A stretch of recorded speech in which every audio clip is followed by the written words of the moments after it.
শালা, আর বলিস না, আমার ভাগ্যটাই খারাপ। ওই দিন পাশের বাসার আন্টির পাখি উড়ে গেছে, ওইটা ধরে দিয়ে এসেছি। ওইখানেও আন্টি আমাকে চোর বলে ডেকেছে।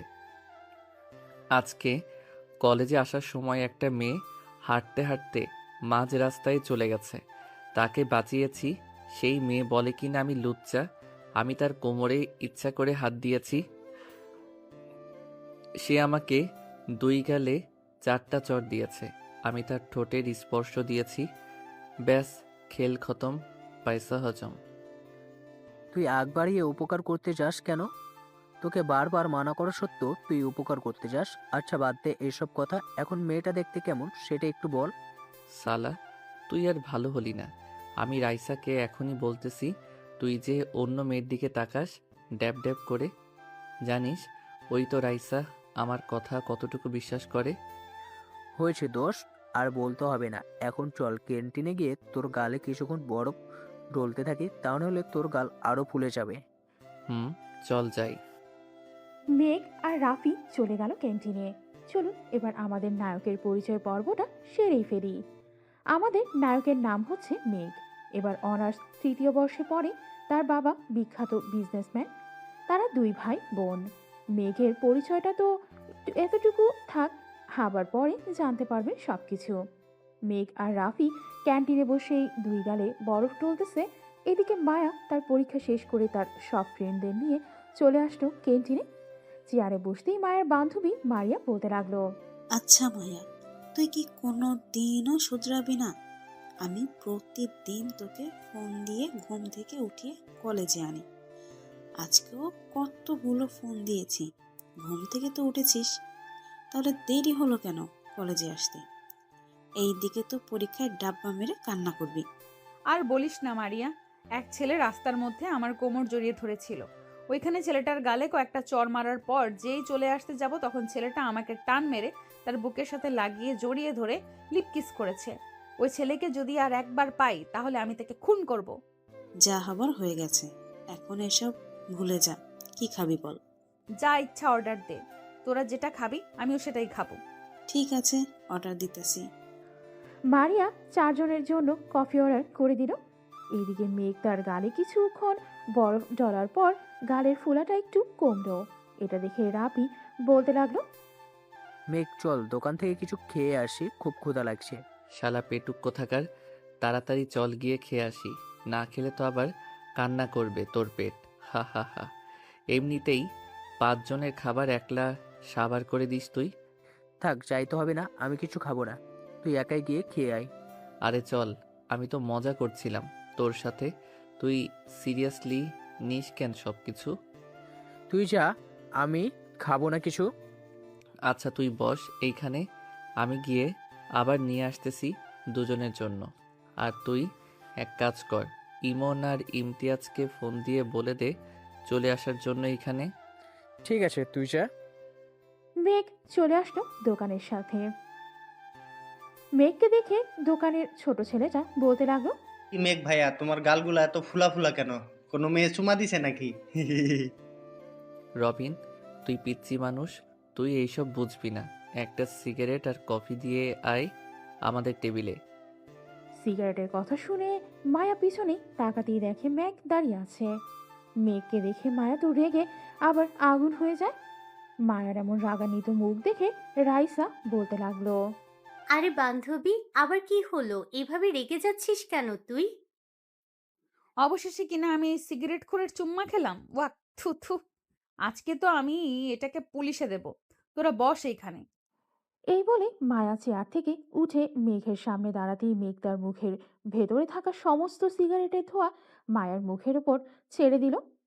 এইদিকে মায়া কাশতে শুরু করলো। কিছুক্ষণ পর মায়া কিছুটা স্বাভাবিক হয়ে মেঘের শার্টের কলার চেপে ধরে বলতে লাগলো, কলেজে সিগারেট খাওয়া অ্যালাউ না, তুই জানিস না? আজকে তোকে প্রিন্সিপাল স্যারের কাছে নিয়ে যাব। চল আমার সাথে। এই মেয়ে, তোমার তো সাহস কম না। একে তো আমার শার্টের কলার চেপে ধরেছ, আবার বলতেছো প্রিন্সিপালের কাছে নিয়ে যাবে। রাস্তায় কিন্তু বেশি কিছু করি নাই, তোমার ভাগ্য ভালো। এখন যদি বেশি করো তাহলে কিন্তু। তাহলে কি? তাহলে কি আমাকে ভয় দেখানো হচ্ছে? আমি তোমার এইসব ফাও কথায় ভয় পাই না। বলে দিলাম। মায়া, কলারটা ছেড়ে দে বলতেছি। তুই মেঘ ভাইয়াকে চিনিস না, উনি যা বলে তাই করে। এখন আল্লাহ ভালো জানে তোর কি অবস্থা হয়। রাইসা, তুইও আমাকে চিনিস না, আমি রেগে গেলে কি করতে পারি। এই তোকে বলেছি না আমার সাথে আসতে। মেঘ মায়ার হাত ছাড়িয়ে নিল তার কলার থেকে। আস্তে আস্তে মায়ার দিকে এগিয়ে যাচ্ছে। এদিকে মায়াও পিছিয়ে যাচ্ছে আর বলতেছে, দেখো, আমি কিন্তু তোমাকে ভয় পাই না বলে দিলাম। ভয় পাও না? তাহলে পিছনে যাচ্ছ কেন? এক জায়গায় দাঁড়াও, দেখি তোমার কত বড় সাহস এই মেঘ চৌধুরীর শার্টের কলার ধরার। আজ পর্যন্ত এই কলেজে আমার সাথে গলা উঁচু করে কেউ কথা বলতে পারে নাই, সেইখানে তুমি আমার শার্টের কলার ধরেছ। এই বলতেছে আর মায়ার দিকে ক্রমশ এগিয়ে যাচ্ছে। এদিকে মায়াও পেছনে যেতে যেতে এক পর্যায়ে দেওয়ালের সাথে লেগে পড়ে। এদিকে মেঘ আবারও মায়ার কোমর জড়িয়ে ধরে এক হাতে, এটা দেখে তো ক্যান্টিনে থাকা সবাই হতবাক হয়ে যায়। এক হাতে কোমর জড়িয়ে ধরেছে, আরেক হাতে মায়ার চুলের মুঠি ধরেছে, যাতে কিস করার সময় মায়া নড়াচড়া কম করতে পারে। আস্তে আস্তে মেঘ তার ঠোঁট জোড়া মায়ার ঠোঁটের সাথে চেপে ধরে ললিপপের মতো চুষতে থাকে। কিছুক্ষণ চষার পর ম্যাগ একটু জোরেই মায়ার ঠোঁটের মধ্যে কামড় বসিয়ে দেয়। মায়ার সাথে সাথে চিৎকার করে ওঠে। আহ! মায়ার চিৎকার শুনে মেঘ মায়াকে ছেড়ে দিয়ে ওইখান থেকে চলে যায়। এইদিকে মায়ার ঠোঁট থেকে ক্রমশ রক্ত বের হতে থাকে। মায়া তার হাত দিয়ে ঠোঁট চেপে ধরে দৌড়ে চলে যায় ওয়াশরুমে। কিছুক্ষণ কুলি করার পর রক্ত পড়াটা বন্ধ হয়। আয়নার সামনে দাঁড়িয়ে ঠোঁটটা দেখতে লাগলো মায়া। বেশ খানিকটাই কেটে গেছে। এদিকে রাইসা, মারিয়া, শারমিন, নিপা চলে আসলো ওয়াশরুমে। এসে দেখে মায়া দাঁড়িয়ে আছে। মায়াকে দেখে রাইসা বলতে লাগলো, কেন তুই মেঘ ভাইয়ার শার্টের কলার ধরতে গেলি? এখন দেখলি তো কি হয়েছে তোর অবস্থা। আগে কখনোই মেঘ ভাইয়াকে কোনো মেয়ের সাথে এমন করতে দেখি নাই। তোর সাথে এমন করতেছে কেন বুঝতেছি না। এই খচ্চর বেটা সকালেও রাস্তায় এমন করেছে, আবার ক্যান্টিনেও এমন করেছে। এখন দেখ আমার ঠোঁট কতটা কেটে গেছে। বেশ ভালো হয়েছে, তোকে এতবার বারণ করার পরও তুই ওনার শার্টের কলার থেকে হাত ছাড়িস নাই। এখন বুঝ কেমন হয়। হ্যাঁ, এখন আমি খাবার খাবো কি করে? এই খচ্চর বেটার জন্য আমি খাবারও খেতে পারবো না। যা হবার হয়ে গেছে, এখন চল তোকে রিকশায় তুলে দিয়ে আসি। ওইদিকে রাফি আবার আমার জন্য অপেক্ষা করতেছে। তুই চলে যা, আমি একাই যেতে পারবো। মারিয়া চল প্রিন্সিপাল স্যারের কাছে, এই খচ্চর বেটার নামে একটা বিচার দিয়ে আসি। কোনো কিছুই করবে না প্রিন্সিপাল স্যার, কারণ এই কলেজে প্রত্যেকটা স্যার ভালো করে জানে মেঘ ভাইয়ের আচরণ কেমন। সো বেশি কিছু করিস না, হিতে আবার দেখবি তোর উপর বিপদ আসবে। আমি যা বলছি তাই কর। বাড়িতে গিয়ে একটু মলম লাগিয়ে নে, না হলে খাবার তো দূরে থাক, অন্য কিছুই খেতে পারবি না। মায়া আর কিছু না বলেই চলে গেল বাড়িতে। এদিকে মেঘ বসে আছে রাফির সামনে। মেঘকে দেখে হাসি খুশি মনে হচ্ছে। এটা দেখে রাফি বলতে লাগলো, কি ব্যাপার মেঘ, মেয়েটাকে তো কিস করলে, দেখলাম মেয়েটার ঠোঁট থেকে রক্তও পড়তেছে। বেশ ভালো করে লিপ কিস করেছিস। আর বলিস না, এমনিতেই আমার শার্টের কলারে কোনো ছেলে ধরলে আমার রাগ 390% হয়ে যায়। আবার এটা তো মেয়ে, সকালের রাগটা এমনিতেই যায় নাই এই মেয়ের উপর থেকে। আবার সিগারেট খাচ্ছিলাম দেখে মেয়েটা এসে আমাকে বলতেছে, চল প্রিন্সিপাল স্যারের কাছে যাব। এখন দেখ কেমন লাগে। প্রিন্সিপাল তো দূরে থাক, এই কলেজের কোনো স্যার আমার কিছুই করবে না। ওই মেয়েটা হয়তো জানে না। দুইবার লিপ কিস করেছিস, আবার এখন ক্যান্টিনে করছিস। এটা তো অনেকেই দেখছে। এখন যদি কারো কানে যায় তাহলে বুঝতে পারছিস কি হতে পারে। তবে মামা, মেয়েটা কিন্তু বেশ সুন্দরী, তোর সাথে ভালোই মানিয়েছে। ধুর শালা, এসব মেয়ে আমার জন্য কিছুই না। এর চেয়ে কত সুন্দর সুন্দর মেয়ে আমার পিছনে লেগে আছে আমাকে বিয়ে করার জন্য। আর তুই বলতেছিস এই মেয়ের কথা? কথার দাম নেই তাই তো কিছু বলি না। এখন খাবারটার দাম ঠিক দিয়ে দে, আমি রায়সাকে নিয়ে রুম ডেট করতে যাব। ঠাস ঠাস ঠাস শালা, এরপর একবার রুম ডেটের কথাটা যদি আমার সামনে বলিস তাহলে তোর খবর আছে। বাড়িতে বললে কি হয়? আমার বাড়িতে বলেছি, আব্বু আম্মু রায়সার বাড়িতে গিয়েছিল, কিন্তু রায়সার আম্মু আব্বু মানা করে দিয়েছে। আমি রায়সাকে ছাড়া কোনো ভাবতেই থাকতে পারবো না দোষ, প্লিজ তুই কিছু একটা কর। তাই বলে রুম ডেট করবি? রাইসা কোথায়? রাইসাকে ফোন দিয়ে বল আসার জন্য। আমি রাইসার সাথে কথা বলতেছি, দেখি রাইসা কি বলে। ভাইয়া আমি চলে এসেছি, বলেন কি বলবেন। রাফি, তোমার সাথে রুম ডেট করতে চাই। এখন তুমি কি চাও? ভাইয়া বাসা থেকে মেনে নিতেছেন না, রাফি আমাকে রুম ডেটের কথা বলে নাই, আমি রাফিকে রুম ডেটের কথা বলেছি। আমার পেটে বেবি হলে নিশ্চয়ই বাসা থেকে মেনে নিবে, আমি জানি। রাফি তো একটা ভালো ছেলে, তাহলে তোমার আব্বু আম্মু মেনে নিল না কেন? এটা জানো না নাকি? আমি কিছুই জানি না ভাইয়া, আমি রাফিকে ছাড়া বাঁচবো না, আপনি কিছু একটা করেন। এটা জানো নাকি? ঠিক আছে, আমি দেখছি কি করা যায়। আজকে সন্ধ্যায় আমি তোমাদের বাড়িতে যাব, তোমার আম্মু আব্বুর সাথে কথা বলবো, দেখি ওনারা কি বলে। ঠিক আছে। আর ভাইয়া সরি, মায়া আপনার শার্টের কলার ধরার জন্য। মায়া হয়তো একটু বেশি রাগী, কিন্তু ওর মনটা অনেক ভালো। কেমন ভালো তা তো দেখলাম, রাস্তায় ওনাকে অ্যাক্সিডেন্টের হাত থেকে বাঁচিয়েছি, আর উনি আমাকে 2 গালে চড় তো মেরেছে, আবার আমাকে বলেছে লুচ্চা। আপনার গাল কিন্তু এখনো টমেটোর মতো লাল হয়ে আছে। রাফি, তোর গার্লফ্রেন্ডকে নিয়ে আমার সামনে থেকে যা তো, কখন জানি তোদের দুইজনের উপর ঝাঁপিয়ে পড়ি আমি। একটা কথা ভাইয়া, মায়ের সাথে কিন্তু আপনাকে মানিয়েছে বেশ, আর কিসটা কিন্তু দারুণ ছিল। এই বলে রাইসা হাসতে হাসতে রাফিকে নিয়ে চলে গেল ওইখান থেকে। এইদিকে মেঘ তার বাইকটা নিয়ে চলে আসলো বাসায়। কলিং বেল দিতেই তার বোন এসে দরজা খুলে দিল। মেঘকে একবার ভালোভাবে পর্যবেক্ষণ করে বলতে লাগলো, ভাইয়া আজকে তোমাকে দেখে মনে হচ্ছে অনেক খুশি খুশি। আর এখন কয়টা বাজে? মাত্র 12টা। তুমি তো প্রতিদিন 3টার পর আসো, আজকে আগে আসার কারণ কি? আমি কি আমার বাড়িতে আসতে পারি না নাকি? কলেজে ভালো লাগছিল না তাই চলে এসেছি। আর তুই এত প্রশ্ন করতেছিস কেন? তুই পিচ্চি মানুষ, পিচ্চির মতো থাকবি। তা তো থাকবোই আমি। এখন কথা হচ্ছে তোমার গাল দুটো এত বড় বড় হয়ে আছে কেন? আর 2 গালে 5 আঙ্গুল করে দাগ বসা। কেউ কি তোমাকে আদর করেছে নাকি?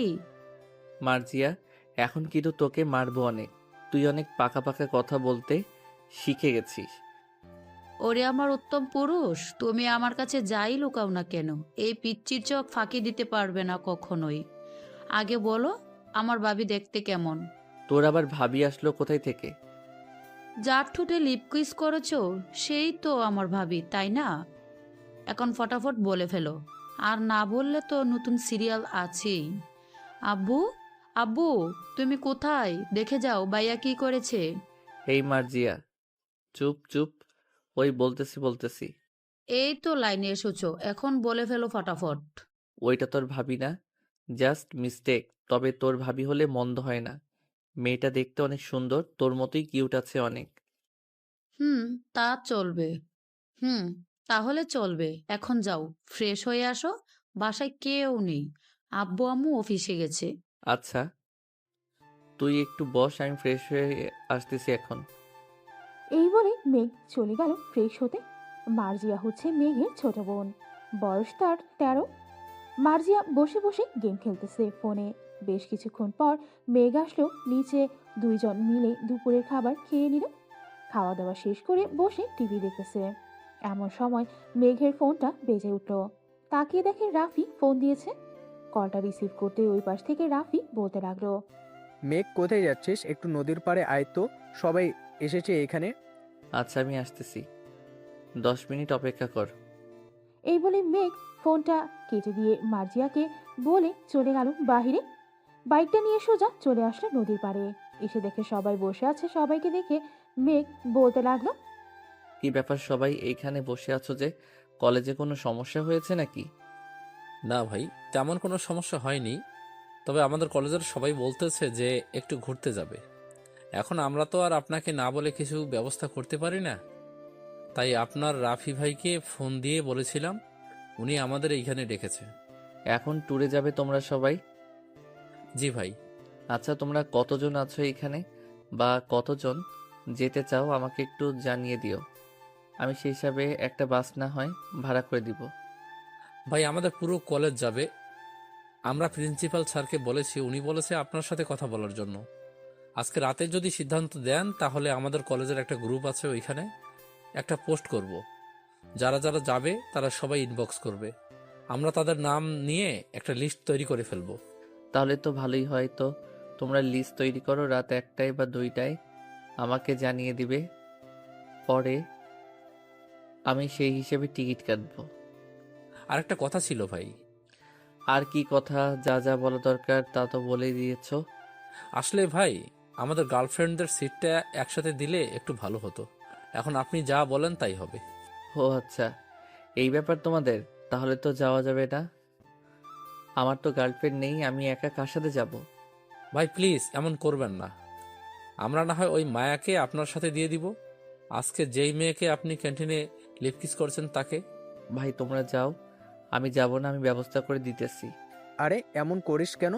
সবাই যখন বলতে তাহলে চল না, অনেক দিন তো হলো কোথাও ঘুরতে যাই না, আজকে নয় ঘুরে আসি চল।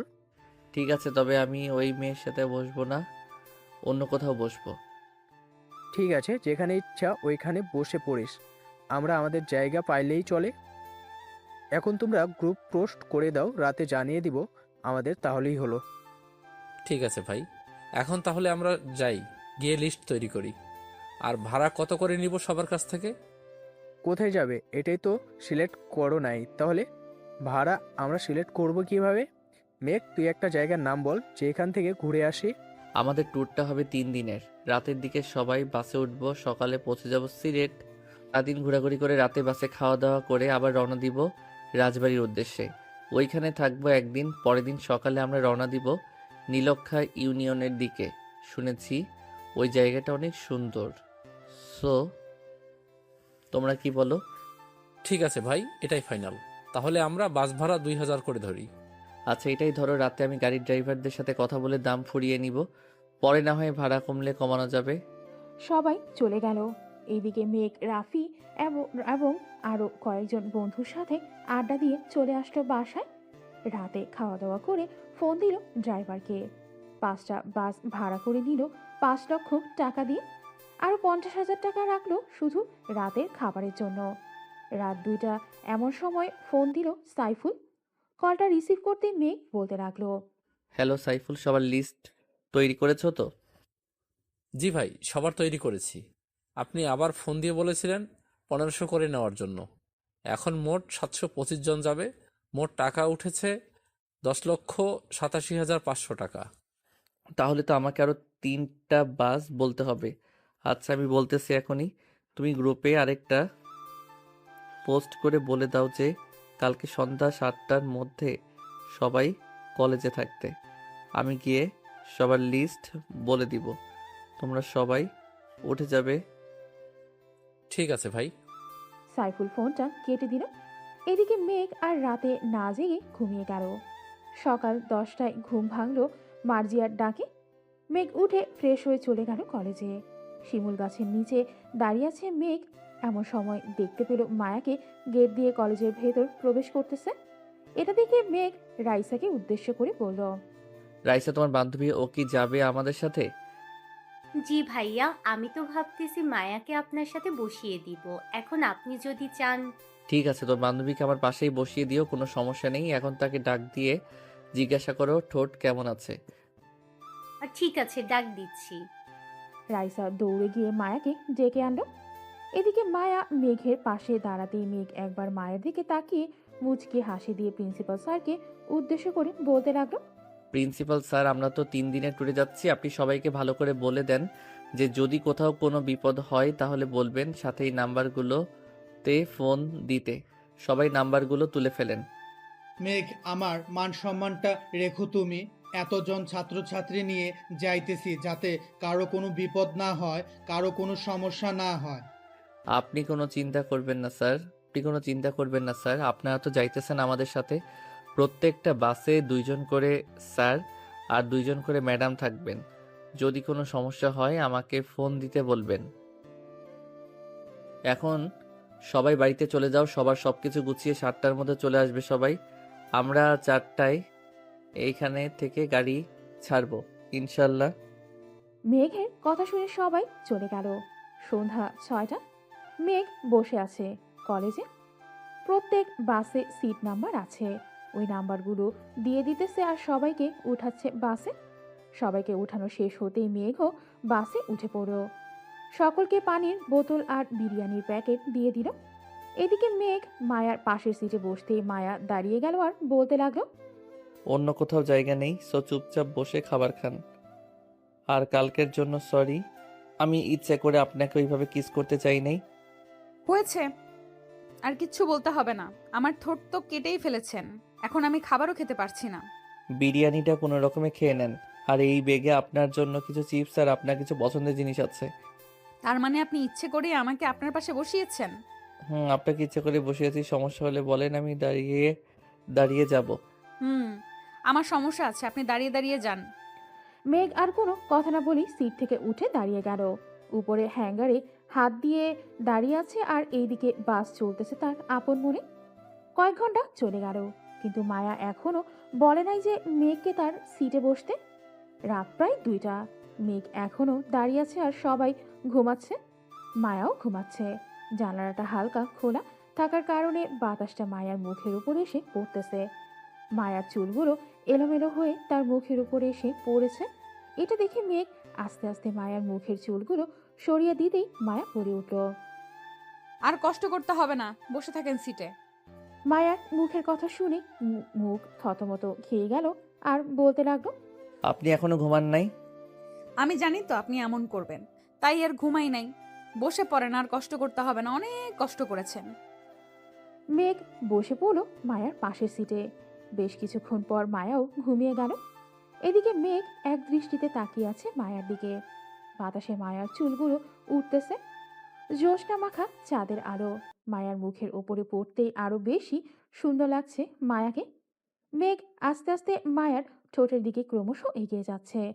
এমন সময় ড্রাইভার গাড়িটা জোরে ব্রেক করতেই মেঘের ঠোঁট জোড়া মায়ার ঠোঁটের সাথে লেগে গেল। এদিকে মেঘ ভাবতেও পারে নাই যে এমন ঘটনা ঘটবে। মেঘের ঠোঁট জোড়া মায়ার ঠোঁটের সাথে লাগতেই মায়ার ঘুমটা ভেঙে গেল আর মেঘের দিকে রাগী চোখ নিয়ে তাকিয়ে বলল, আপনি সত্যি একটা লুচ্চা ছেলে। আপনার সাথে বসাই আমার অপরাধ হয়েছে। কালকে আর আপনার পাশে বসবো না। সরি, আসলে একদম চুপ, আর কোনো কথা শুনতে চাই না। মায়া মেঘের গালে চড় মারতেই মেঘ উঠে দাঁড়িয়ে গেল আবার আগের মতো। ফজরের আজানের সাথে সাথেই সবগুলো গাড়ি এক সিরিয়ালে সিলেটে ঢুকলো। সকাল 7টা। সবাই ফ্রেশ হয়ে হোটেল থেকে খাওয়া দাওয়া করে যে যার মতো ঘুরতে থাকলো। এদিকে মেঘ বসে আছে, কারণ সে এই জায়গায় আরো কয়েকবার এসেছে আর তাই বাইরে যায় নাই, বাসের মধ্যেই ঘুমাচ্ছে। এদিকে মায়া, মারিয়া, শারমিন 3জন একসাথে ঘোরাঘুরি করতেছে। ঘোরাঘুরি করতে করতে মারিয়া মায়াকে উদ্দেশ্য করে বলতে লাগলো, কিরে মায়া, তোকে দেখে মনে হচ্ছে তুই কারোর ওপর অনেক রেগে আছিস, মুখ লাল হয়ে আছে। আর বলিস না, একটা লাফাঙ্গা লুচ্চা ছেলেকে আমার পাশে বসিয়েছে। সে রাতে আবারও আমার ঠোঁটে চুমু খেয়েছে। হয়তো মেঘ ভাইয়া তোকে পছন্দ করে, তাই এমন করে। সে পছন্দ করলেও আমি কখনোই তাকে পছন্দ করব না। সে 1 নম্বরের লুচ্চা। কেন যে মেঘ ভাই আমাকে পছন্দ করলো না? আমাকে পছন্দ করলে যা চাইতো আমি তাই দিতাম ওনাকে। তাহলে তুই বসে পড়িস আমার সিটে, রাতে ভালো করে আদর করে দিস তোর এই লুচ্চা ক্রাশকে। কিন্তু শিট, চেঞ্জ করা যাবে না। যেখানে বসেছে ওইখানেই বসে থাকতে হবে। চেঞ্জ করা গেলে তো আমি কবেই চলে যেতাম তার কাছে। হয়েছে, এই টপিক বাদ দিয়ে এখন চল কিছু ছবি তুলে নেই। সবাই ছবি তুলতে লাগলো। দুপুর 2টা বাজতেই নদী থেকে গোসল করে মেঘ সবার জন্য রান্না বসিয়ে দিল। এদিকে সকল ম্যাডামরা মেঘকে হেল্প করতেছে।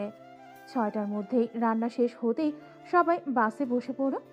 মেঘ সবার জন্য হিসেব করে সবগুলো বাসে খাবার দিয়ে আসতো। দোকান থেকে একটা সিগারেট নিয়ে খেতে খেতে চলে আসতো বাসের সামনে।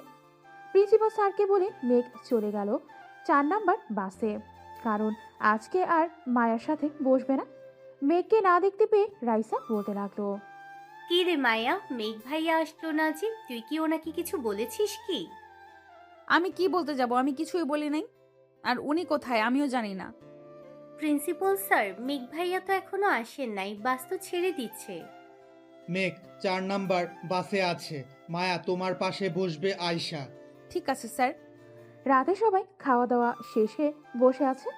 এদিকে মেঘ তার সিটে বসে গেম খেলতেছে। রাত প্রায় 12টা। মায়া কি যেন একটা জিনিস মিস করতে লাগলো, কিন্তু সে বুঝতে পারছে না। এদিকে মেঘ জানালার কাছে বসে বাতাস খেতে খেতে ঘুমিয়ে গেল। রাজবাড়ি আসতেই মেঘ সবাইকে সকালের নাস্তা করিয়ে দিয়ে পুরো রাজবাড়িটা ঘুরিয়ে দেখালো। আজকে একবারও মেঘ মায়ার দিকে তাকায়নি। এদিকে মায়া বারবার মেঘের দিকে তাকাচ্ছে। সে কি করতেছে সবকিছু দেখতেছে। সন্ধ্যা হয়ে আসতেই মেঘ আবারও সবাইকে নিয়ে বাসে উঠে পড়ল। এমন সময় মায়া রাইসাকে উদ্দেশ্য করে বলল, রাইসা, তুই একটু স্যারকে বলে মেঘকে এখানে আনার ব্যবস্থা কর না। আজকে কেন ভাইয়াকে লাগবে? আয়শার সাথেই আজকে রাতটা কাটিয়ে দে। কালকে তো ওই জায়গায় ঘোরাঘুরি করে রাত 11টার মধ্যে বাসায় চলে যাব। ও আচ্ছা, তাহলে আর কি বলবো, থাক। মেঘ আবারও 3 নাম্বার বাসে উঠে পড়ল। মায়া যেই বাসে আছে সেই বাসে। মেঘ রাইসাকে উদ্দেশ্য করে বলতে লাগলো, রাইসা, তুমি তোমার বান্ধবীর সাথে গিয়ে বসো, রাফির সাথে আমার কিছু কথা আছে। ঠিক আছে ভাইয়া, আপনারা কথা বলেন, আমি বুঝতেছি। মায়া আর রাইসা গল্প করতে লাগলো, কিন্তু মায়ার মন তো পড়ে আছে মেঘের কাছে। মায়াকে ছটফট করতে দেখে রাইসা বলতে লাগলো, কি মায়া, কষ্ট হচ্ছে নাকি? আমার কিসের কষ্ট হবে? আমি তো বসেই আছি, তোর কষ্ট হচ্ছে সেটা বল। বুঝি বুঝি, আর বলতে হবে না। মেঘ ভাইয়া, আপনি ওই সিটে গিয়ে বসেন। রাফির সাথে না বলতে কেমন যেন লাগে। হায় রে ভালোবাসা, আজ পর্যন্ত আমার কপালে একটা জুটলো না। যাও, রাফির কাছে যাও। মেঘ মায়ার পাশে বসতে মায়া একটু নড়ে চড়ে বসলো। এদিকে মায়া ঘুমের ভান ধরে শুয়ে আছে, যাতে মেঘ প্রথম দিনের মতো আজকে আবার তার সাথে এমন করে। কিন্তু মেঘ তো ফোন টিপতে ব্যস্ত। এটা দেখে মায়া রাগে মেঘের ঠোঁটজোড়া তার ঠোঁটের সাথে চেপে ধরে কামড় বসিয়ে দিল। বেশ কিছুক্ষণ যাওয়ার পর মায়া মেঘকে ছেড়ে দিয়ে আবারও তার সিটে ভালো করে বসে পড়ল। এইদিকে মেঘের ঠোঁট থেকে রক্ত পড়তেছে। এটা দেখে মেঘ বলল, আমার ঠোঁট থেকে রক্ত পড়তেছে, কিছু করেন। বা এখন কি করি, ওয়েট। এটা বলে আবারও মায়া তার ঠোঁট জোড়া মেঘের ঠোঁটের সাথে লাগিয়ে চুষতে লাগলো ললিপপের মতো। প্রায় 20 মিনিট মায়া মেঘের ঠোঁট জোড়া চুষে খেয়ে নিল। ভালো এক্সপিরিয়েন্স আছে তোমার। আগে কয়জনের সাথে করেছো? মেঘ, মুখ সামলে কথা বলবে।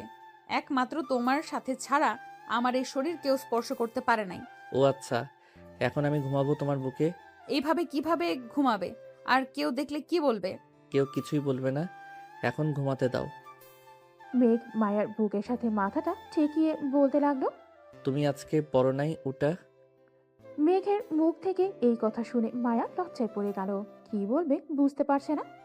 মায়া চুপচাপ মেঘকে জড়িয়ে ধরে আছে। এইদিকে মেঘ পরম যন্ত্রে মায়ের বুকে ঘুমিয়ে গেল।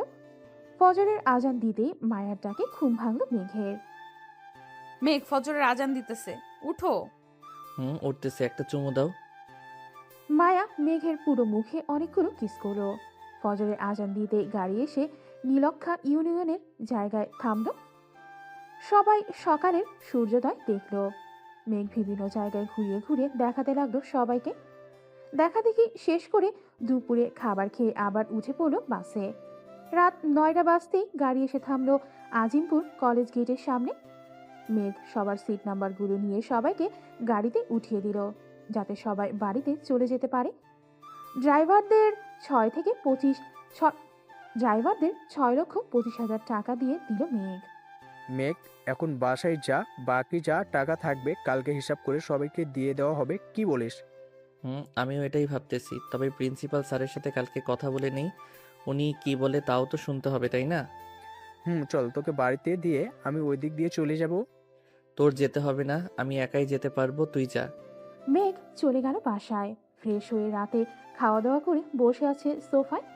এমন সময় মেঘের আম্মু আর মার্জিয়া এসে মেঘের পাশে বসে বলতে লাগলো, মেঘ, লেখাপড়া তো করতেছিস, তোর আব্বুর অফিসেও তো মাঝে মধ্যে সময় দিতে পারিস কি? তাহলে তোর আব্বু কিছুটা সময় রেস্ট করতে পারবে।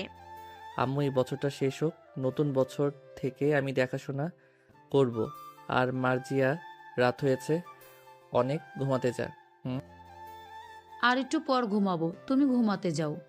যাচ্ছি। মেঘ চলে গেল ঘুমোতে। সকাল 7টায় মেঘের ঘুম ভাঙল ফোন কলের শব্দে। ঘুম ঘুম চোখে কলটা রিসিভ করতে ওই পাশ থেকে প্রিন্সিপাল বলল, মেঘ, তুমি একটু তাড়াতাড়ি কলেজে আইসো তো, কথা আছে তোমার সাথে। ঠিক আছে স্যার, আমি এখনই আসতেছি, আপনি কলেজে আসেন। ঠিক আছে, আসো। মেঘ ফ্রেশ হয়ে কিছু না খেয়ে চলে গেল কলেজে। গিয়ে দেখে প্রিন্সিপাল স্যার তার কেবিনে পায়চারি করতেছে। প্রিন্সিপাল স্যারকে পায়চারি করতে দেখে মেঘ বলল, কি হয়েছে স্যার? আপনি এই পাশ থেকে ওই পাশে যাইতেছে, আবার এই পাশে আসতেছেন কেন? কি সমস্যা হয়েছে নাকি? মেঘ, সকালে আমার কাছে একটা ফোন কল এসেছে থানা থেকে, একটা লাশ পাওয়া গেছে। আমার তো খুব চিন্তা হচ্ছে, ওইটা আমাদের কলেজের ছাত্রী না তো? না স্যার, আমাদের কলেজের ছাত্রী না। আমি নিজে একজন ছাত্র, আমি নিজে একজন একজন করে সবাইকে গাড়িতে তুলে দিয়েছি। আর ছাত্রছাত্রী আসলেই বোঝা যাবে। যদি কেউ কম থাকে তাহলে না হয় আমরা গিয়ে দেখে আসব। আপনি এত চিন্তা করবেন না। আর আমাদের কাছে 4,15,000 টাকা আছে। এই টাকাগুলো কি করব? সবাইকে দিয়ে দেব, না আমাদের কলেজের ফান্ডে জমা করে রাখবেন? যদি কেউ সাহায্য চায় পরে তাকে দিবেন। ছাত্রছাত্রী আসুক, এরপর দেখা যাবে, ওদের সাথে আলোচনা করে। আর তুমি দেখো তো 725 জন, এর মধ্যে কত টাকা করে পড়ে? স্যার 572 টাকা করে পড়ে। তাহলে তো অনেক টাকা। এখন সবার সাথে কথা বলে দেখি ওরা কি বলে। জি স্যার, কথা বলেন, আমি ক্যান্টিন থেকে আসতেছি। মেঘ চলে গেল ক্যান্টিনে। হালকা পাতলা নাস্তা করে চলে আসলো শিমুল গাছের নিচে। ঘড়ির দিকে তাকিয়ে দেখে সকাল 10টা বাজে। সবাই কলেজে প্রবেশ করতে লাগলো। 12টায় মেঘ সবাইকে নিয়ে চলে গেল হলরুমে। প্রিন্সিপাল স্যারের হাতে মাইক দিয়ে বলতে লাগলো, মেঘ, স্যার টাকার বিষয়টা নিয়ে আলোচনা করে ফেলেন। প্রিয় ছাত্রছাত্রী, আমরা 3 দিনের ট্যুর শেষ করে আসলাম গতকালকে। তোমরা আমাদের যা টাকা দিয়েছ, গাড়ি ভাড়া, খাবার খবর সব দিয়ে আমাদের কাছে আরও 4,15,000 টাকা রয়েছে। এখন তোমরা যদি বলো আমরা এই টাকাগুলো আমাদের কলেজের ফান্ডে জমা করে রাখবো, এই টাকা দিয়ে গরিবদেরকে সাহায্য করতে পারবো, বা আমাদের কলেজের কোনো স্টুডেন্ট এর যদি কোনো সমস্যা হয় তাহলে আমরা টাকাগুলো দিয়ে তাকে সাহায্য করতে পারবো। আর যদি বলো তোমাদেরকে টাকা ফেরত দিয়ে দিতে, তাহলে তোমরা সবাই 772 টাকা করে পাবে। এখন তোমরা যেটা বলবে সেটাই হবে। স্যার, এই টাকাগুলো আমাদের কলেজের ফান্ডে রেখে দেন। আমরা 2,000 টাকা দিয়ে ঘুরতে যেতে পারবো। 500 টাকা গরিবকে দিতে পারবো না, তা হতে পারে না। টাকাগুলো ফান্ডে রেখে দেন। ধন্যবাদ তোমাদের। আর তোমরা এখন বাড়িতে চলে যাও, রেস্ট করো 2-1 দিন। আমরা কয়েকদিন 1টা পর্যন্ত ক্লাস করিয়ে ছুটি দিয়ে দেব। প্রিন্সিপাল স্যারের কথা শেষ হতেই সবাই এক এক করে চলে গেল বাসায়। এইদিকে মায়া অপেক্ষা করতেছে মেঘের জন্য। মেঘ বাহিরে আসতেই মায়া বলল, কি ব্যাপার লুচ্চা মশাই? কলেজে তো বেশ সাধু সাধু ভাব নিয়ে থাকেন, আমার কাছে আসলেই কেন লুচ্চামি শুরু করেন? তোমার কাছে করব না তো কার কাছে করব? ওই শারমিনের কাছে। আমার কাছ থেকে যেতে পারলে তো করবি অন্যজনের সাথে। চল এখন কোথায় থেকে ঘুরে আসি। ঠিক আছে চলো। মেঘ মায়াকে নিয়ে চলে আসলো একটা সুন্দর কফি শপে। দুইজন বসে গল্প করতেছে আর কফি খাচ্ছে। মেঘ, আমি তোমাকে ভালোবেসে ফেলেছি এই কয়দিনে। মাত্র তো 5 দিন হলো। এই 5 দিন এত ভালোবাসা আসলো কোথায় থেকে? এখন যদি আমি তোমাকে ছেড়ে দেই, তোমার সাথে যোগাযোগ না করি, তাহলে কি করবে তুমি? সোজা তোমার বাড়িতে গিয়ে উঠবো। আর কি করব? পরে তোমার আম্মুর কাছে বলবো যে তুমি আমাকে ধর্ষণ করেছো, আমার ঠোঁটে চুমু খেয়েছো, আমার বুকে মাথা রেখে ঘুমিয়েছো। সি সি সি, তুমি তো দেখি গাঁটতারা মাইয়া। আল্লাহ কেন যে তোমার সাথে দেখা করিয়ে দিল। আমি যে তোমার কপালে জুটেছি এটাই অনেক। তোমার মতো লুচ্চা বেটাকে কে বিয়ে করবে বলো তো? কেন শারমিন করবে বিয়ে? হা হা হা হা। মেঘ এই কথাটা বলতেই মেঘের ঠোঁটে আবারও মায়া কামড় দিতে থাকে। বেশ কয়েকবার কামড় দিতেই মেঘ মায়ার শরীরে হাত দিল। এত নরম কেন এটা? লুচ্চা বেটা, হাত কয় দাও, হাত কিন্তু ভেঙে দিব। বললেই হলো নাকি? আমার জিনিসে তুমি হাত দিবে আর আমি তোমাকে ছেড়ে দিব নাকি? মেঘ মায়ার সাথে কিছুক্ষণ দুষ্টুমি করে মায়াকে তার বাসায় নামিয়ে দিয়ে চলে গেল বাড়িতে। কলিং বেল দিতেই মেঘের আব্বু এসে দরজা খুলে দিল। মেঘ তার আব্বুকে ভীষণ ভয় পায়। আব্বু তুমি এই সময় বাড়িতে? কাজ নেই তা বাড়িতে? তুই মধুমিতা কফি শপে এগিয়ে গেছিলি তাই না রে? তোমাকে কে বললো আমি মধুমিতা কফি শপে গিয়েছিলাম? যাই বলুক না কেন, এইসব কি? মেঘের দিকে ফোনটা এগিয়ে দিয়ে বলল, মেঘ যে মায়াকে জড়িয়ে ধরে বসেছিল ওই পিকটা কে যেন তুলে তার বাবার কাছে পাঠিয়েছে। কফি শপে বসে আছিস এই সব করা হচ্ছে তাই না? ভালো ভালো, আমিও এক সময় এনেছিলাম। মেঘের কাছে হাত রেখে তার বাবা কথাটা বলল। এইদিকে মেঘ তো ভয়ে শেষ হয়ে যাচ্ছিল। তার বাবার মুখে এমন কথা শুনে মুখে কিছুটা দীর্ঘ নিঃশ্বাস ফেলে বলল, আসলে আব্বু, মেয়েটাকে আমি আর বলতে হবে না, বুঝে গেছি আমি। কালকে একবার নিয়ে আসিস তো দেখবো আমরা। পড়া না হয় পরে না হয় তুই বিজনেসম্যানটাকে কিছু বুঝে নিস, তখন বিয়েটা দিয়ে দেবো। ঠিক আছে আব্বু, এখন যাই তাহলে আমি। মেঘ চলে গেল তার রুমে ফ্রেশ হয়ে খাওয়া দাওয়া করে সোফায় বসে টিভি দেখতেছে। এমন সময় মার্জি এসে কানে কানে মেঘকে বলতে লাগলো, ভাইয়া, নিচে ভাবি এসেছে। তুমি যার পিক দেখিয়েছিলে সে। এইখানে আসলো কি করে? আমি জানি না, তবে আমার কাছে একটা প্ল্যান আছে। সেটা হচ্ছে আমি তাকে বলবো না আমি তোমার বউ। সে দেখি কি বলে। তুমি ঘরে গিয়ে লুকিয়ে পড়ো। ঠিক আছে তাহলে তুই থাক, আমি যাই এখন। মেঘ তার রুমে গিয়ে লুকিয়ে পড়লো। এদিকে মার্জিয়া দরজা খুলতেই দেখে মায়া দাঁড়িয়ে আছে। মায়াকে না চেনার ভান করে বলতে লাগলো, কে আপনি? কার কাছে এসেছেন? মেঘ বাসায় আছে নাকি? ওর সাথে একটু দরকার ছিল। আমার জামাইয়ের সাথে আপনার কি দরকার? আর আপনাকে তো আগে কখনোই এই ভাষায় দেখি নাই আসতে বা যাইতে। আপনার জামাই মানে বুঝলাম না, কি বলতেছেন আপনি? মেঘ বিবাহিত, আগে তো জানতাম না। আগে জানলে কি করতেন? আর যা বলার আমাকে বলেন, আমি আমার বরকে বলে দিব। কিছু না, এমনি এসেছিলাম। আচ্ছা আমি এখন যাই, মেঘ বাসায় আসলে আমার কথা বইলেন। ঠিক আছে, যান তাহলে। মায়া চলে গেল। এইদিকে মার্জিয়া তো বেশ খুশি। দরজাটা লাগিয়ে দিয়ে দৌড়ে চলে আসলো মেঘের রুমে। এসে দেখে তার ভাইয়া ফোনে কার সাথে যেন কথা বলতেছে। মার্জিয়াকে দেখে ফোনটা রেখে দিল মেঘ, আর বলতে লাগলো, কি যে মায়া চলে গেছে নাকি? যেই ডোজ দিয়েছি আমি, দেখবে আজকে সারা রাত কান্না করবে তোমার জন্য। কালকে হয়তো তোমার উপর দিয়ে ঝড় যাবে, দেখে নিও। মার্জিয়া রে, তুই তো আমাকে বাস খাইয়া দিলি, এখন সে আমাকে ভুল বুঝবে। আমি গেলাম মায়ার কাছে। কোথাও যাইতে হবে না, গড়েই বসে থাকো, আমি গেলাম এখন।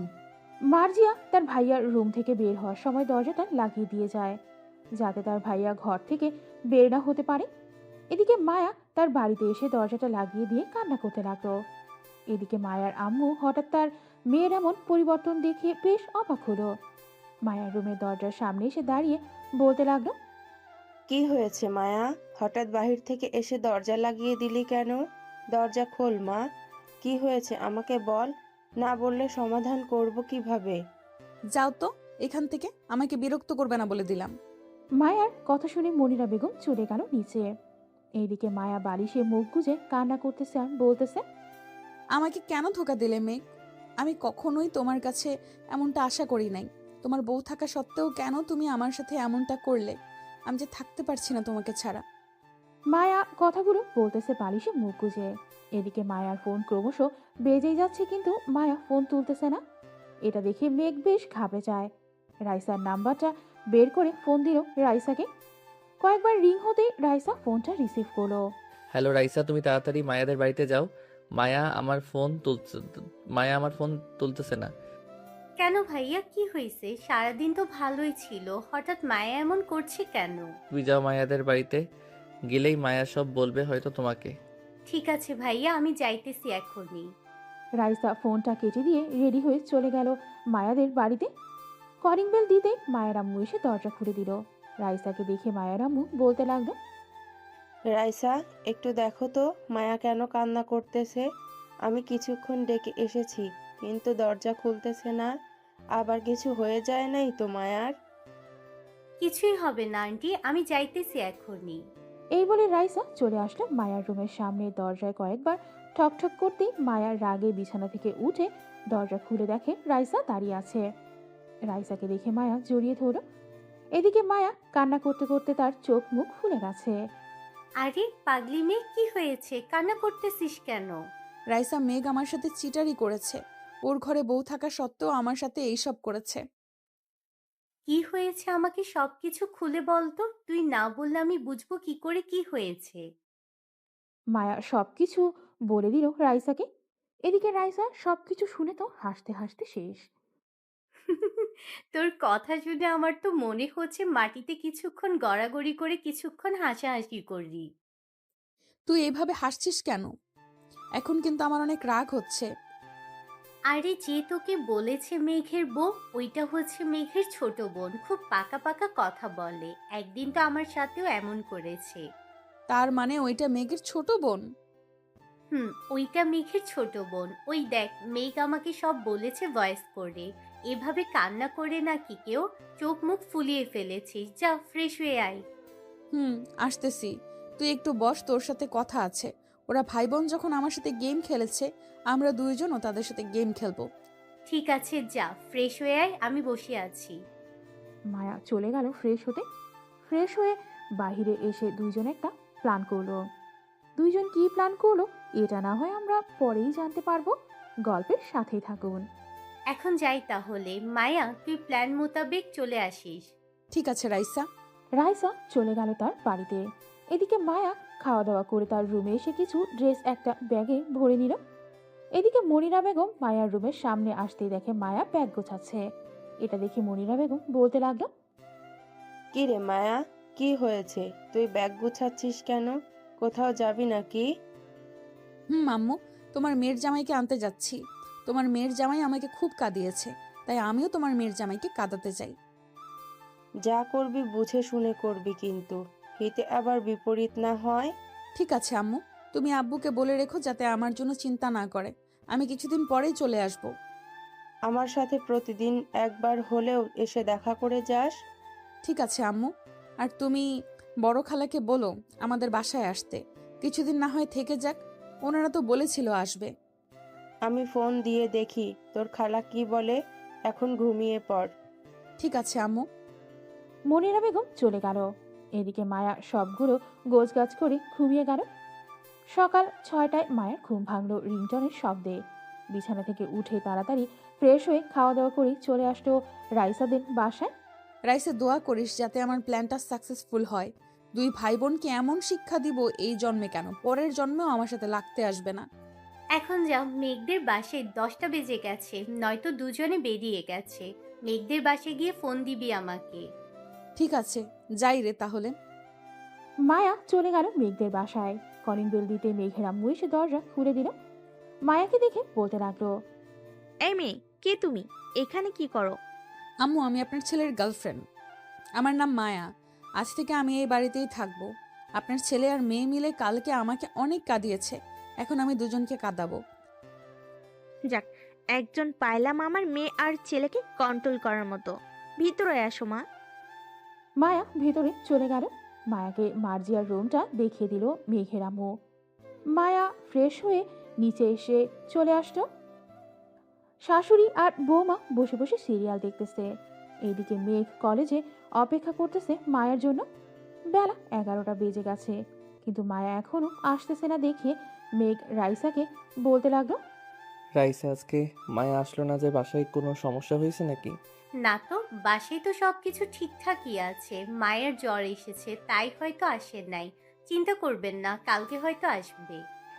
জ্বর এসেছে বলে ফোনেরও কি জ্বর আসবে? ফোনটা বন্ধ করে রাখছে নাকি আমার সাথে কথা বলবে না তোমার বান্ধবী? আমি তো জানি না তো কথা বলবে না কি কথা বলবে না। কালকে ওদের বাড়ি থেকে আসার পর আর যোগাযোগ হয়নি আমাদের। ও আচ্ছা, তোমরা ক্লাস করো, আমি বাড়িতে চলে যাচ্ছি। কোনো কিছুই ভালো লাগতেছে না। আচ্ছা ভাইয়া, আপনি যান। যদি মায়ের সাথে কথা হয় তাহলে আমি আপনাকে জানিয়ে দিব। ঠিক আছে। এই বলে মেঘ তার বাইকটা নিয়ে বাসার দিকে রওনা দিল। এদিকে রাইসা মায়ার নতুন সিমে ফোন দিতেই মায়া রিসিভ করলো। রাইসা, বল কি হয়েছে? আমাদের প্ল্যান ঠিকঠাক মতো চলতেছে। মেঘ তোর কথা চিন্তা করতে করতে বেচারা পাগল হয়ে বাসার দিকে যাইতেছে। ঠিক আছে, এখন রাখলাম। আমি আমার কাজ করে গিয়ে। তাড়াতাড়ি যা। মায়া ফোনটা কেটে দিয়ে চলে আসলো মার্জিয়ার রুমে। ব্যাগ থেকে একটা বোরখা আর হিজাব বের করে পরে নিল। মুখটা হিজাব দিয়ে এমনভাবে বেঁধেছে যাতে তাকে কেউ চিনতে না পারে এবং মুখ দেখা না যায়। সবকিছু পরে চলে আসলো নিচে। হাসনা বেগম মায়ার এমন কাণ্ড দেখে বলতে লাগলো, কি ব্যাপার মায়া, তুমি এই সময় বোরকা পরছো কেন আর মুখও ঢেকে রেখেছো? আপনার ছেলে আসতেছে, আর আমি যে এই বাড়িতে এসেছি কাউকে বলবেন না। দুইজনকে এমন টাইট দিব যাতে আর কোনো দিন কারোর সাথে বেয়াদপি না করে। ওই দেখো, মেঘের নাম নিতে না নিতেই কলিং বেল বেজে উঠেছে। যাও গিয়ে দরজা খুলে দেখো মেঘ এসেছে কিনা, নাকি অন্য কেউ। আম্মু, যাচ্ছি। মায়া দরজা খুলতে মেঘকে দেখতে পেল, কিন্তু মেঘের খেয়াল নেই কোনো দিকে। সোজা সিঁড়ি বেয়ে চলে গেল তার নিজের রুমে। মায়া বুঝতে পেরেছে যে তাকে না দেখতে পেয়ে মেঘের এমন অবস্থা হয়েছে, তাই মায়াও দরজা লাগিয়ে দিয়ে মেঘের পিছু পিছু চলে আসলো তার রুমে। মেঘ বিছানায় শুয়ে ফোনের গ্যালারিতে থাকা মায়ার একটা ছবি বের করে দেখতে লাগলো। এদিকে মায়া মেঘের হাত থেকে ফোনটা সপাট করে নিয়ে নিল আর বলতে লাগলো, আজ থেকে এই বাড়িতে কেউ ফোন চালাতে পারবে না, তাই আপনিও ফোন চালাতে পারবেন না। এই মেয়ে, তুমি কে? আর আমার রুমে অনুমতি ছাড়া ঢুকেছো, আবার আমার ফোনও নিয়ে নিছো। তোমাকে তো আগে কখনোই এই বাসায় দেখি নাই। দেখবেন কোথায় থেকে? আমি তো আজকে এই বাড়িতে এসেছি। এই বাড়ি পুরোটাই এখন আমার, তাই আমি যা বলবো তাই তাই করতে হবে আপনাকে। এই মেয়ে, কি আবোল তাবোল বলতেছো? আমাদের বাড়িতে এসে আবার তুমি দাবি করতেছো এটা তোমার বাড়ি। আম্মু আম্মু দেখে যাও তো একটু। হাসনা বেগম তাড়াতাড়ি করে চলে আসলো মেঘের রুমে। এসে দেখে মেঘের ফোন মায়ার হাতে। এটা দেখে মেঘকে বলতে লাগলো, কি হয়েছে? এইভাবে সারের মতো চেঁচামেচি করতেছিস কেন? এই মেয়েটাকে আর আমার রুমে ঢোকার সাহস পেল কোথায় থেকে? এই মেয়ে হচ্ছে আজ থেকে এই বাড়ির মালিক। তোর আব্বুর ব্যবসায় লস খেয়েছে, তাই এই বাড়িটা বিক্রি করে দিয়েছে এই মেয়ের কাছে। এখন এই মেয়ে যা বলবে আমাদের তাই শুনতে হবে। কি বলতেছো আম্মু এসব? উনি ঠিকই বলতেছেন, এখন থেকে আমি যা যা বলবো তাই তাই করতে হবে। আন্টি, আপনি নিচে যান, আমি ওনাকে দেখতেছি। ঠিক আছে, আমি যাচ্ছি। আর মেয়েটার সাথে বেয়াদবি করিস না। বেয়াদবি করলি কিন্তু মেয়েটা পরে আমাদেরকে এই বাড়ি থেকে বের করে দিবে। এই বলে হাসনা বেগম চলে গেল নিচে। এদিকে মায়া মেঘের রুমে থেকে একটা লাঠি নিয়ে মেঘকে উদ্দেশ্য করে বলতে লাগলো, এই ছেলে, তোর প্যান্ট খোল। ছি ছি, আপনি তো অনেক বাজে মেয়ে। আপনি এই বাড়িটা কিনেছেন বলে আমাকে যা খুশি বলবেন আমি তাই করব, এটা কিন্তু না। আমার অধিকার আছে তাই আমি বলতেছি। এখন যদি না খুলিস তাহলে কিন্তু এটা দিয়ে তোকে মারবো। মেঘ আর কোনো উপায় না পেয়ে দরজাটা বন্ধ করে তার খুলে ফেললো। মায়া তো হাঁ করে তাকিয়ে আছে মেঘের দিকে। বাহ, বেশ লজ্জা পাচ্ছ দেখছি। শার্ট খোল। শার্ট খুলতে হবে কেন আবার? যা বলছি তাই কর তাড়াতাড়ি। মেঘ শার্টটা খুলে খাটের ওপর রেখে দিল। এদিকে মায়া এক পা করে সামনে এগোতে এগোতে চলে আসলো মেঘের সামনে।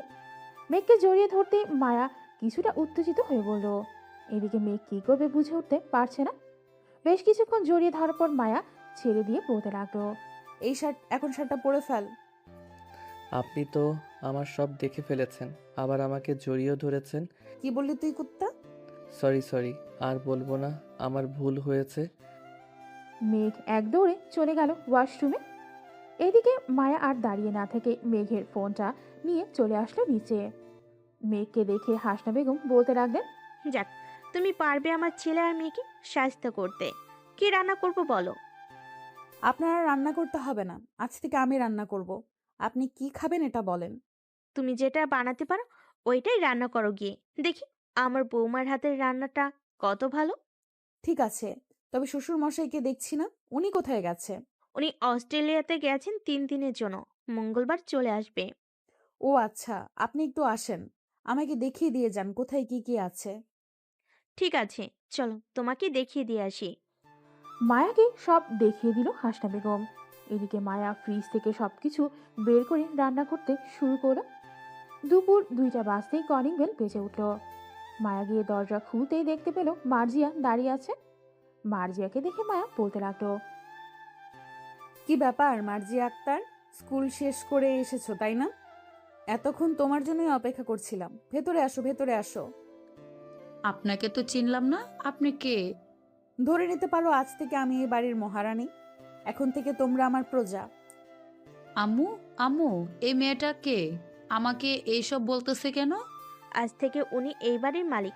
উনি যা যা বলবে আমাদের তাই তাই করতে হবে। মানে কি বলতেছো? আম্মু, এটা তো আমাদের বাড়ি, উনি বলতেছে কেন এটা ওনাদের বাড়ি?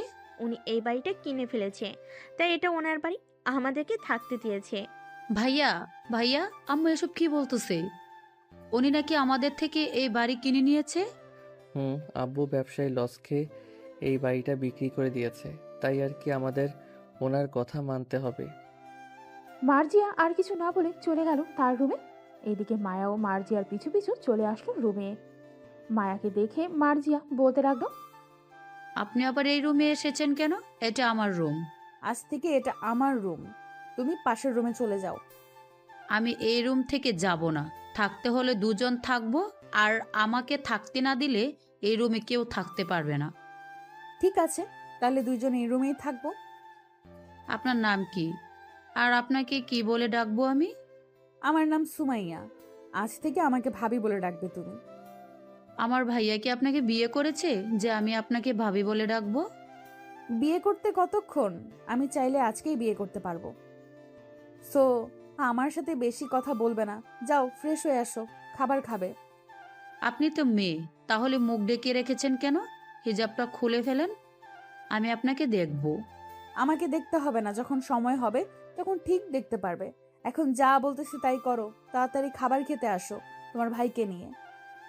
মায়া চলে গেল নিচে। বেশ কিছুক্ষণ পর মার্জি আর মেঘ চলে আসলো খাবার টেবিলে। মেঘ খাবার খাচ্ছে আর মায়ের দিকে তাকাচ্ছে। এদিকে মায়া হিজাবের ভেতরে মিট মিট করে হাসতেছে আর মনে মনে বলতেছে, চান্দু, আমার সাথে পাঙ্গা নিতে এসেছো। আমি কি জিনিস তুমি এখনো বুঝতে পারো নাই। যখন ধরবো তখন ঠিক জায়গায় ধরবো, এই দিকে সেই দিকে ধরবো না। সবাই খাওয়া দাওয়া করে চলে যেতে মায়াও খাবার খেয়ে নিল। দেখতে দেখতে রাত হয়ে গেল। মার্জিয়া তার রুমে চিৎপটাং হয়ে শুয়ে আছে, আর এইদিকে মায়ার রুমে ঢুকতে ঢুকতে বলল, এই মেয়ে, সোজাসুজি হয়ে শুয়ে পড়ো। আর একটা কথা বলে রাখি, মাঝরাতে কিন্তু আমাকে জিনে ভর করে, তখন লাথি মেরে নিচে ফেলে দিলে আমাকে কিচ্ছু বলতে পারবে না। মানে ভাবি আপনাকে জিনে বোর করে আগে বলবেন না? আমি এক্ষুনি চলে যাইতেছি পাশের রুমে। কোথাও যেতে হবে না, আমি তোমার ভাইয়ার রুমে যাইতেছি, তুমি ঘুমাও। ভাইয়ার রুমে গিয়ে কি করবেন? কি করব, তোমার ভাইকে এই বলে মায়া চলে আসলো মেঘের রুমে। এসে দেখে মেঘ লাইট নিভিয়ে ঘুমিয়ে আছে। মায়া ফোনের ফ্ল্যাশ লাইট জ্বালিয়ে ঘরের কাট আউটটা খুলে রেখে দিল, যাতে মেঘ অন্ধকারেও তার মুখ না দেখতে পারে আর লাইটও না জ্বালাতে পারে। এইদিকে মায়া তার হিজাব আর বোরখাটা খুলে টেবিলের উপর রেখে দিয়ে আস্তে আস্তে মেঘের উপর শুয়ে পড়ল। মেঘের ঠোঁটে চুমু খেতে লাগলো বারবার। এদিকে মেঘ তার ঠোঁটে কারো পরশ পেয়ে ঘুমটা ভেঙে গেল। হাতের নাগালে সুইচটা টিপ দিতে দেখতে পেল লাইট জ্বলতেছে না। এটা দেখে মেঘ কিছুটা ভয় পেয়ে বলতে লাগলো, কে কে কে আপনি? আমার উপর থেকে নামেন বলতেছি। এই চুপ, বেশি কথা বললে এখন কিন্তু ছুরিটা তোর গলায় চালিয়ে দিব। শুয়ে আছিস, শুয়ে থাক। মায়া আস্তে আস্তে মেঘের শার্ট প্যান্ট খুলে ফেলল। এইদিকে মেঘও কম যায় কিসের, আস্তে আস্তে মায়ার ঠোঁটে কিস করতে করতে মায়ার শরীরের বিভিন্ন স্থানে কিস করে মায়াকে আরো উত্তেজিত করে ফেলল। মিস সুমাইয়া হরফে মায়া, তুমি ভাবছো আমি তোমাকে চিনব না? আমি তোমার চোখ আর কথা শুনে বুঝে ফেলেছি তুমি আমার মায়া। এখন আদর করব না? এই বলে মেঘ যেই উঠে যেতে যাবে, এমন সময় মায়া টান মেরে মেঘকে তার উপরে ফেলে দিল আর বলতে লাগলো, আমাকে যখন উত্তেজিত করেছো তখন আদর না করলে তো আমি ছাড়ছি না তোমাকে। এখন বেশি কথা না বলে আদর করা শুরু করো তো। মেঘ আর থাকতে না পেরে আদর করা শুরু করলো মায়াকে। ও মা গো, মরে গেলাম গো, এই কুত্তা তাড়াতাড়ি বের কর। তুমি তো বলেছো আদর খাবে, তাই তো। মায়া কিছুক্ষণ চুপ করে থাকার পর মেঘ আবারও শুরু করলো আদর। কয়েক ঘন্টা আদর করার পর মেঘ মায়ার বুকের উপর শুয়ে পড়ল। দুজনে ক্লান্ত হয়ে শুয়ে আছে। এদিকে মায়া মেঘের চুলে বিড়ি কেটে দিচ্ছে আর বলতেছে, মেঘ, এখন তো তুমি আমার সাথে শারীরিক সম্পর্ক করেছো, এখন যদি বেবি হয়ে যায় আমাকে যদি তুমি আর বিয়ে না করো? দূর পাগলি মেয়ে, এখন আদর করেছি এখনই বেবি হবে নাকি? বেবি হতে হতে 1 বছর সময় লাগবে। আর আমি তোমাকে সামনের মাসেই বিয়ে করব। কাল থেকে অফিসে জয়েন করে সব কিছু বুঝে নিব, এরপর না হয় বিয়ে। আর তোমার বোনকে আমি এমন শিক্ষা দিব, এখন দেখবে তোমার বোন আমার পিছু লাগবে না আর কখনোই। থাক মার্জিয়া, ছোট মানুষ, সে একটা ভুল করে ফেলেছে, মাফ করে দাও তাকে। ঠিক আছে, এখন তাহলে ঘুমাও। হুম। হুম। দুইজন কাপড় পরে একে অপরকে জড়িয়ে ধরে ঘুমিয়ে গেল। সকাল 7টা দুইজনের ঘুম ভাঙল মার্জিয়ার ডাকে। ভাইয়া, ভাইয়া উঠো, কলেজে যাবে না? তোমার ভাইয়া কলেজে যাবে না, অফিসে যাবে আজকে। কথাটা বলতে বলতেই মায়া দরজাটা খুলল। মায়াকে দেখে তো মার্জিয়া ভূত দেখার উপক্রম। মায়া ভাবি, আপনি এইখানে? কেন, এইখানে কি অন্য কারোর থাকার কথা ছিল? না, তা থাকবে কেন, কিন্তু আপনি এত সকালে এইখানে আসলেন কি করে? আমি কালকে এসেছি, বোরকা পরা মেয়েটাই আমি। যাও এখন রেডি হয়ে আসো, তোমার ভাইয়া একটু ঘুমাক। তার মানে আপনি আর ভাইয়া something something? Yes, something something. যাও ফ্রেশ হয়ে রেডি হয়ে নিচে আসো, আমি গোসল করে খাবার রেডি করতেছি তোমার জন্য। আজকে যাব না, আজকে সারাদিন তোমার সাথে গল্প করব ভাবি। আমি ফ্রেশ হয়ে আসতেছি এক্ষুনি। ঠিক আছে আসো, আমিও ফ্রেশ হয়ে রান্না করি গিয়ে। মেঘ আবার খাবার খেয়ে অফিসে যাবে। মার্জিয়া চলে গেল তার রুমে। এইদিকে মায়াও ফ্রেশ হয়ে চলে আসলো নিচে। এসে দেখে তার শাশুড়ি মা রান্না করতেছে। মায়া রান্নাঘরে গিয়ে বলতে লাগলো, আম্মু আপনি রান্না করতে গেলেন কেন? আমি নিজেই তো রান্না করতে পারতাম। তা তো পারতে, তুমি উঠছো না দেখে আমি নিজেই রান্না বসিয়ে দিয়েছি। তা তুমি কলেজে যাবে না আজকে? না, আজকে আমি, মার্জি আর মেঘ আপনাদের অফিসে যাব, ঘুরে ঘুরে দেখে আসবো সবকিছু। ঠিক আছে, তাহলে রেডি হয়ে আসো, আমারও রান্না করা শেষ। আমি না হয় খাবারগুলো টেবিলে রেখে দিতেছি। আমার কাছে দেন, আমি রেখে আসতেছি। মায়া সব খাবারগুলো টেবিলে রেখে রুমে চলে গেল। গিয়ে দেখে মেঘ এখনো ঘুমাচ্ছে। এটা দেখে মায়া আস্তে আস্তে মেঘের পাশে বসে তার ঠোঁট জোড়া মেঘের ঠোঁটের সাথে লাগিয়ে দিয়ে দিল। এদিকে মায়ার ঠোঁটের স্পর্শ পেয়ে মেঘ মায়ার ঠোঁটে একটু জোরে কামড় বসিয়ে দিতে মায়া মেঘের ঠোঁট জোড়া ছেড়ে দিয়ে মেঘের বুকে কিল ঘুষি মারতে লাগলো। এই কুত্তা, আমি বুঝি ব্যথা পাই না? তুই প্রত্যেকবার এমন করিস, রাতেও কত জায়গায় কামড় দিয়েছিস। তোমার ঠোঁট জোড়া যখন আমার দখলে থাকে তখন কি করতে মন চায় জানি না। তোমার ঠোঁট অনেক মিষ্টি লাগে আমার কাছে। তাই বলে কামড় দিবি কুত্তা? যা, তোর সাথে আর কথাই বলবো না। মেঘ মায়ার 2 রানের ওপর মাথা রেখে বলতে লাগলো, আমার পাগলিটা বুঝি রাগ করেছে। সরি, আমি বুঝতে পারি নাই। রেডি হয়ে নাও, তোমাকে নিয়ে আমাদের অফিসে যাব।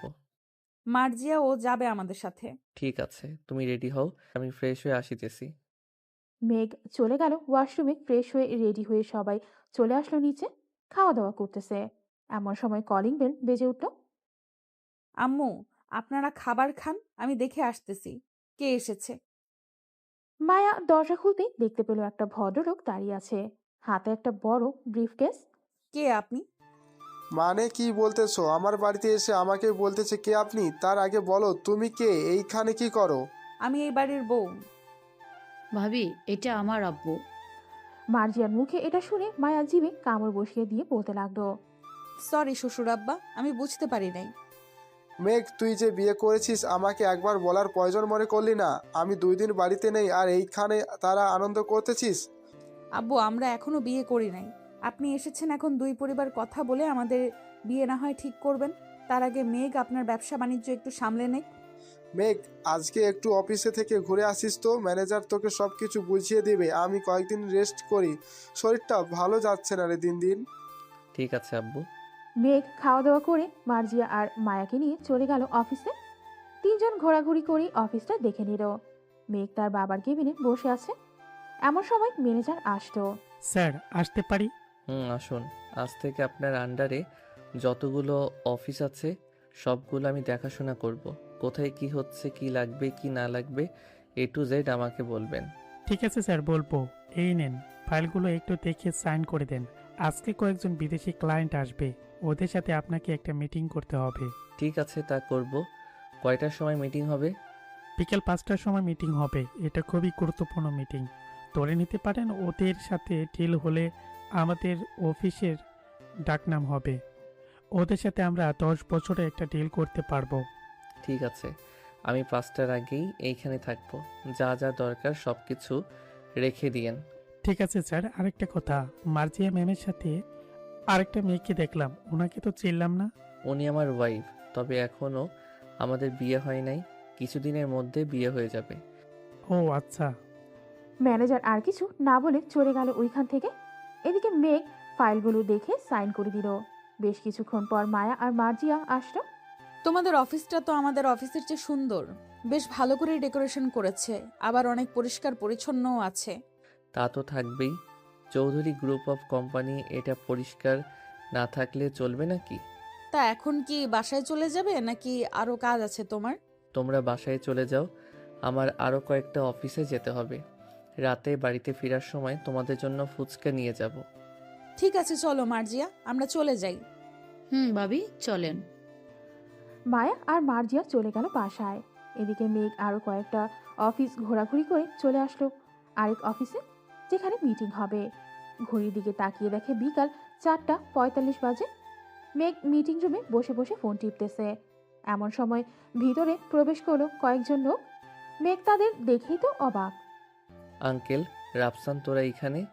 আমারও তো সেম প্রশ্ন, তুই এখানে কি করিস? এটা আমাদের অফিস, আমি থাকবো না তো কে থাকবে? ও আচ্ছা, তাহলে তো ভালোই হলো। আব্বু আর কথা বলতে হবে না, কিছু দেখতেও হবে না, তুমি এই প্রজেক্টে সাইন করে দাও। ঠিক আছে, আমি সাইন করে দিতেছি। তবে মিস্টার চৌধুরীর সাথে দেখা করার দরকার ছিল।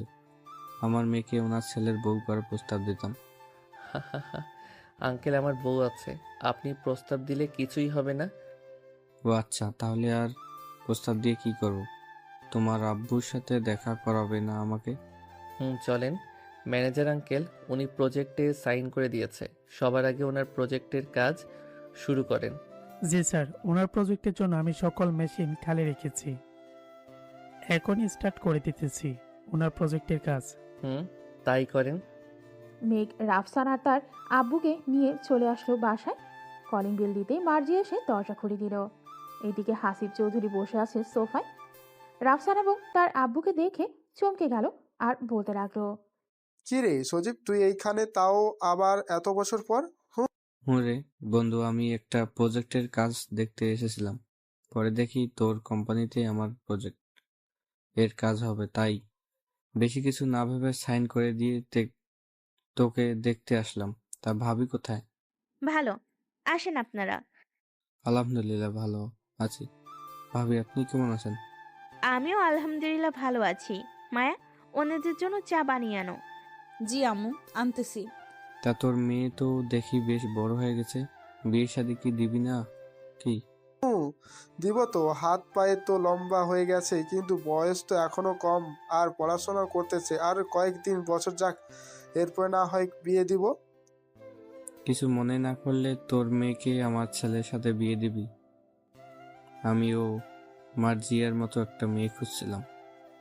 আঙ্কেল, আমার বোনের যদি আগে পছন্দ থেকে থাকে তাহলে আমরা তার সাথেই বিয়ে দিব, আর যদি না থাকে, আমাদের কথায় রাজি হয়, তাহলে আমরা দিতে পারবো। তা তো অবশ্যই। মার্জিয়া, কাউকে পছন্দ করিস নাকি? পছন্দ করে থাকলে বল। না ভাইয়া, আমার কাউকে পছন্দ নেই।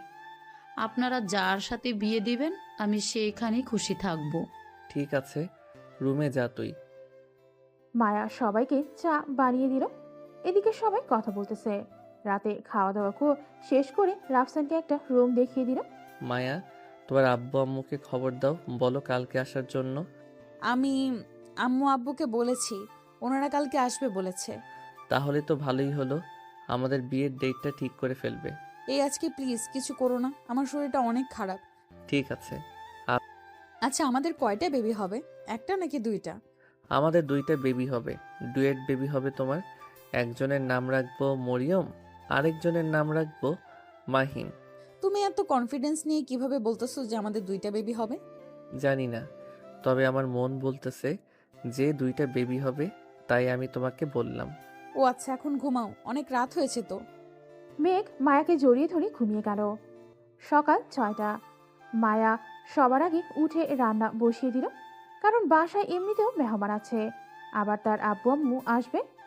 মায়া রান্না করতেছে, এমন সময় মেঘ আসলো রান্নাঘরে। কি রান্না করতেছো তুমি? গরুর গোস্ত, মুরগি, পোলাও আরো ইত্যাদি ইত্যাদি রান্না করতেছি। ও আচ্ছা, একটা চুমু দিবা? খচ্চর বেটা, রান্না করতেছি, এখন রান্না শেষ করে দিব। না, আমার এখনই লাগবে, এখনই। মেঘ যাইতে বলেছি তোমাকে, না হলে কিন্তু আমি গরম খুন্তি তোমার হাতে লাগিয়ে দিব। Just 2 minute. এই বলে মেঘ মায়াকে একটানে তার বুকের সাথে চেপে ধরল। আস্তে আস্তে ঠোঁটের সাথে যেই ঠোঁট স্পর্শ করতে যাবে এমন সময় কারো কাশির শব্দ শুনে মেঘ ছেড়ে দিল মায়াকে। পেছনে তাকিয়ে দেখে তার মা দাঁড়িয়ে আছে। এই বেয়াদব ছেলে, সারাত একসাথে থাকিস, তবু তোর হয় না? মেয়েটা রান্না করতেছে এখানে। ও, তুই মেয়েটাকে বিরক্ত করতেছিস? যা বলতেছি এখান থেকে। হাসনা বেগম মেঘের কান ধরে কথাগুলো বলল। আও আম্মু লাগতেছে অনেক, কান ছাড়ো বলতেছি। তোকে যেন আজকে মায়ের আশেপাশে না দেখি। আর মায়া, কাল থেকে তুমি তোমার বাসায় থাকবে, যাতে এই বাদর ছেলে তোমাকে স্পর্শ করতে না পারে। ঠিক আছে আম্মু। মায়া রান্না শেষ করে অপেক্ষা করতেছে তার আম্মু আব্বু আসার জন্য। বেশ কিছুক্ষণ পর কলিং বেল বেজে উঠল। মায়া গিয়ে দরজা খুলতেই দেখতে পেল তার আব্বু আম্মু এসেছে। দুইজনকে ভেতরে নিয়ে আসলো। খাবার টেবিলে বসে খাবার খাচ্ছে সবাই। এমন সময় হাসিব চৌধুরী বলতে লাগলো, বেআই সাহেব, মেঘ আর আমার মার বিয়ের দিন তারিখ ঠিক করে ফেলেন। আমি কি বলবো, আমার মেয়ে তো এখন আপনার বাড়ির বউ। আপনি বলেন ওদের কবে বিয়ে দিবেন? মায়া যেহেতু এই বাড়িতেই থাকে, তাহলে আপনি বলে দেন বিয়ের দিন তারিখ। সামনের সপ্তাহে ওদের বিয়ে হবে, কি বলেন আপনি? ঠিক আছে, সামনের সপ্তাহেই হবে বিয়ে। সবাই খাওয়া দাওয়া করে গল্প করতে লাগলো। এদিকে মেঘ আর মায়া বসে আছে রুমে। মায়া মেঘকে উদ্দেশ্য করে বলতে লাগলো, এই তোমার কি লজ্জা শরম নেই? আম্মুর সামনে তুমি কি করছিলে ওইসব? এখন আম্মু কি ভাববে বলো তো? আম্মু কিছুই ভাববে না। সামনের সপ্তাহে তো আমাদের বিয়ে। আমি একেবারে তোমাকে আমার কাছে পাবো। এই কয়েকদিন আদর করব না? এটা তোমার ইচ্ছা, আদর করবে কি করবে না। আজকে মেয়ে বাড়িতে চলে যাব, কিছু করতে চাইলে এক্ষুনি করতে পারো। মেঘ মায়াকে জড়িয়ে ধরে কিস করতে লাগলো। বিকেল 5টায় মায়াকে নিয়ে তার আব্বু আম্মু চলে গেল বাড়িতে। পরের দিন থেকে দুই বাড়িতেই বিয়ের আয়োজন করা শুরু হলো। বাড়িটা বেশ সুন্দর করে সাজিয়েছে কেয়ারটেকাররা। সাজানো শেষ করে মায়াদের বাড়িও সাজিয়ে দিল। বড় বড় বিজনেসম্যানদের বিয়েতে ইনভাইট করেছে, তারা তো আসবেই। মেঘ, মায়া আর তুই গিয়ে তোদের বিয়ের ড্রেসগুলো পছন্দ করে কিনে আন। আমরা তোদের ড্রেস পছন্দ করে দিব না। ঠিক আছে আম্মু, যাইতেছি এখনই। মেঘ চলে আসলো মায়াদের বাড়িতে। বেশ কিছুক্ষণ পর মায়া রেডি হয়ে আসতেই মায়াকে নিয়ে চলে আসলো শপিং মলে। মেঘ নীল একটা পাঞ্জাবি সাথে সাদা একটা পায়জামা কিনে নিল।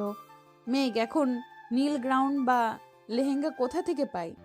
চলো আমার সাথে, তোমার মন মতো নীল লেহেঙ্গা কিনে দিব আমি। মায়াকে নিয়ে চলে আসলো বড় একটা দোকানে। এখানে অনেক লেহেঙ্গা আছে। মায়া তার জন্য আর মার্জিয়ার রাত দুইজনের জন্যই দুইটা লেহেঙ্গা নিল। দুইটা কিনলে কেন? একটা কিনলেই তো হতো। একটা আমার জন্য আর একটা মার্জিয়ার জন্য। মার্জিয়া আমাকে ফোন দিয়ে বলে দিয়েছিল তার জন্য একটা নিয়ে যাইতে। ও আচ্ছা, তলে তলে দুই ননদ আর ভাবি এসব করতেছো আমার সাথে? করো করো, আরো কয়েকটা দিন যাক, পরে বুঝতেই পারবে কি করি তোমাকে।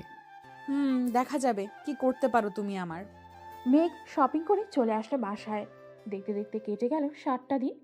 আজকে মেঘ আর মায়ার বিয়ে। মেঘ নীল পাঞ্জাবিটা পরে নিল। এদিকে রাফি মেঘকে দেখে তো পুরাই থ। মামা, তোমাকে দেখে আমি তো ক্রাশ খাইছি।